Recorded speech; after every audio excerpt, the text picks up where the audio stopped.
Long before the influx of Indonesian and Filipino helpers, there were the Amahs, who hailed from Guangzhou in China. Due to the Japanese invasion of China during World War II, these women, often from poor families, were forced to migrate and seek jobs in Southeast Asian countries like Singapore and Malaysia. These Amahs were instantly recognizable by their white top and black bottom samfu attire and neatly plaited hair or bun. These invisible women were employed by the rich and the expats to serve the household and make it run as smoothly and as comfortably as possible. And yet there is so little that is known about their lives, their traditions, their beliefs, and most importantly, the sacrifices that they have made to do their job with distinction. Women of Silk River, which is currently playing at Actors Studio Lot 10 until February 9, takes a look at the roles that these women played back in the late 30s and early 40s. Switch Up caught up with director Kimmy Kiew and actress Dawn Cheong to get the lowdown on Women of Silk River. Okay, Kimmy, you're making a return to the stage after 1 year out with your latest production, Women of Silk River.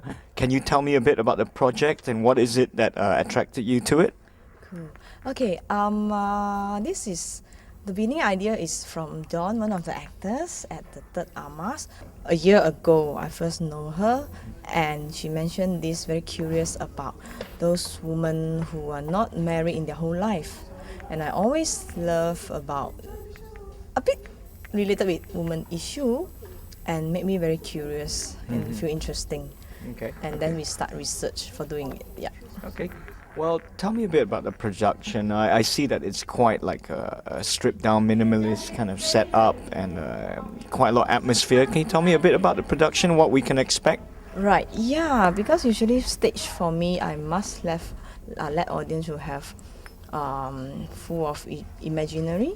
And this stage is a brand new theatre actor studio, and the stage is very special, very unique, and I hope to challenge the space or differently rather than just normal proscenium.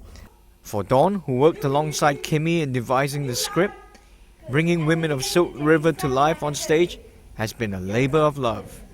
Firstly, I wanted to do a play about women and about women's issues, their sacrifices and what they've done, where they've come from to be who they are.